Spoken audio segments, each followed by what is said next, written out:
欢迎来到王一博粉丝频道，请订阅频道，所以大家不要错过当天最热门的新闻。我们今天的时事通讯包括以下内容：风声的对手无名来了，王一博与影帝影后合演，能否担起重担？风声过后，去留无名。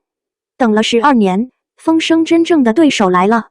作为从未经历过战乱年代的当代人，在每个人的心中，都或多或少对当年奋战在隐蔽战线工作，并为胜利付出所有的英雄们怀有崇敬之情。谍战片也似乎成为了人们探究那段历史的唯一来源。作为博纳影业胜利3部曲的最终篇《无名》，继《中国医生》《长津湖》上映之后，备受关注。人们关注的重点不仅仅在于它是建党100年的献礼片，更因其谍战片的性质，使得人们更加关注这部影片。选角、背景以及故事线逐渐成为大家讨论的重点。而王一博作为一名自带流量的青年演员，又是那个最大的关注点。在谍战剧迷心中，当年的风声俨然已经成为国产谍战剧的代表。虽然此后《听风者》《悬崖之上》等佳作先后问世，也取得了不错的口碑，可依旧无法撼动风声在人们心中的位置，那是谍战迷刻在心底的回忆。终于，最神秘的无名来了。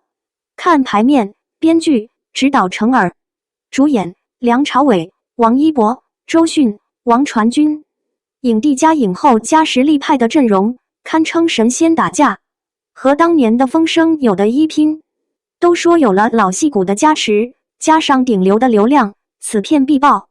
可在影帝影后等实力派面前，王一博这个顶流却遭到了众多质疑。他真的可以凭借资本跻身其中？可以凭借流量参与这部演技撑起的大电影？大大的问号在观众心中产生。考古无名的编剧、指导程耳，虽然作品不多，但是部部经典，口碑极佳。就是这样一个不声不响的导演，却被整个业界视为王家卫之后，华语影坛又一个罗曼蒂克的导演。而程耳本人对演员的要求也是极高的。我在现场最在意的就是演员。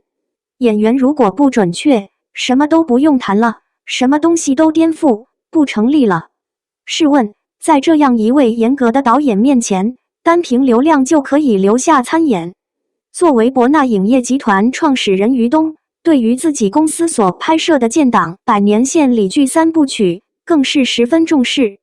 看看他是怎么评价这位顶流的。选择王一博，是看中了他身上亦正亦邪的气质，和角色很贴合。再加上刘伟强导演极力推荐。作为胜利3部曲的建党100年献礼片，有别于其他影视剧，无论在业界还是观众的眼中，这都是分量极重的作品。在选角方面，慎之又慎。王一博作为一名青年演员，能够得到刘伟强的极力推荐，其演技等各方面，一定是得到了刘伟强的高度认可，才会在这部万众瞩目的影片中大力推荐。提到刘伟强，相信大家都不会陌生。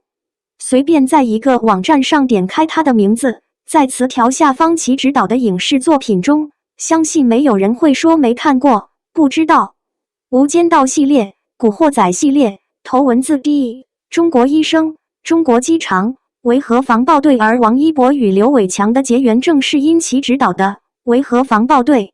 要知道电影是一个圈，王一博虽然在娱乐圈是顶流，可作为一个非科班出身的新人演员，能够在起步的电影作品里得到一位资深导演的赏识，并极力推荐，可见这位新人演员身上的闪光点已经深深地打动了刘伟强。从出品方、编剧、导演的认可，到合作导演的极力推荐，王一博能够出演无名虽然有点意料之外，却又在情理之中。专业人士给予的认可更加切合实际，也更加中肯。所以，王一博就是那个最合适的演员，也是那个与影帝、影后合作角色的不二人选。人生的每一步路都是一次机遇，影视业内的口碑也是一步步积累起来的，这些都不是靠流量能换来的。纵然外界对王一博演出该电影有着很大的争议，但请在电影未上映之前，不要靠着想象臆断。年轻人需要成长，演技需要不断磨练，请用善意的眼光对待奋斗路上的年轻人，相信一切都会是最好的呈现。感谢您观看视频。如果您觉得本时事通讯有用，请不要忘记点赞、评论和订阅。谢谢大家，再见。